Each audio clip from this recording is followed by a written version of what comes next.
அதாவது சார், இப்போ ஒரு 2 நாளைக்கு முன்னாடி ஒரு யூடியூப் சேனலில் பார்த்தேன். இப்போ அதில் வந்து ஒரு 70 வயசு 75 வயசு ஒரு தாத்தா இருக்கும். அவர் அருமையாக ஒரு கருத்து சொன்னார். என்ன மாதிரி சொன்னார்னா, காமராஜர் ஐயா காலத்துலேருந்து நான் அந்த அரசியல் பார்த்துருக்குறேன்.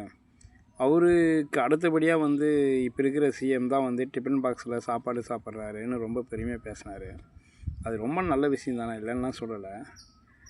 எனக்கு என்ன தோணுதுன்னா, 15 வருஷத்துக்கு முன்னாடியே வந்து ஒரு சினிமா துறையே வந்து ஒரு கடனால் தான் தள்ளாடின்னு இருந்தது. இப்போ நம்ம சொல்கிறோம் இல்லையா, நம்ம தமிழ்நாடு கவர்மெண்ட்டே வந்து கடனில் தான் எத்தனாயிரம் கோடியில் கடன் இருக்குதுன்ற மாதிரி, அன்றைக்கும் வந்து சினிமா துறை வந்து ஒரு குறிப்பிட்ட பேலன்ஸில் அவங்க தடுமாறினு இருந்தாங்க.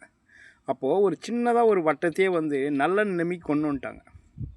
ஏதாவது சின்னதாக அது ஒரு வட்டம் தான், சினிமா துறைன்றது ஒரு வட்டம் தான். ஆனால் அதில் வந்து யாருமே வந்து சாப்பாட்டுக்கு வழி இல்லாமல் தெருவாக யாரும் போய் உக்காந்துலாம் கையாந்து கிடையாது. அவ்வளோ பெரிய விஐபி நிறுவனத்தையே வந்து கௌரவித்து நல்ல நிலைமைக்கு கொண்டு வந்துட்டார். ஆனால் நம்ம நாட்டில் எவ்வளோ ஏழை மக்கள் இருக்காங்க, அதெல்லாம் இன்னும் எவ்வளோ ஒரு திறமையை நம்ம விஜயகாந்த் ஐயா, கேப்டன் விஜயகாந்த் ஐயா கொண்டு வந்திருப்பார்.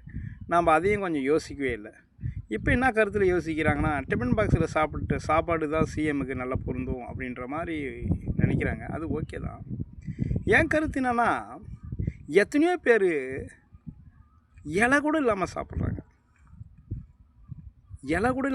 அந்த சாப்பாடு கூட அவங்களால வாங்கி சாப்பிட முடியறதில்ல.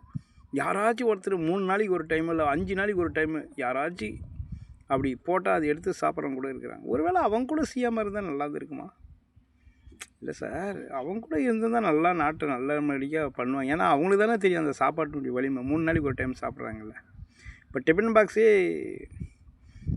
தலைமை செயலகத்துக்கு போகும்போது எவ்வளோ பெருமையாக இருக்கும்போது, தரையில் உட்காந்து சாப்பிட்டு போனால் எவ்வளோ பெருமையாக இருந்திருக்கும். அதுக்கு தான் சார் விஜயகாந்த் ஐயா, இன்னும் நம்ம இந்தியாவில் வந்து செருப்பு தைச்சின்னு தான் இருக்கிறான். இந்தியாவில் என்ன குறை, 7 அமெரிக்காவுக்கு இந்தியா சமம் அப்படின்லாம் ஒரு டைலாக் வசனம் பேசியிருக்கிறார். அதெல்லாம் நம்ம கவனத்துக்கு எடுத்துக்க மாட்டோம்ல. கேப்டன் வாழ்க, சீமான் ஐயா வாழ்க.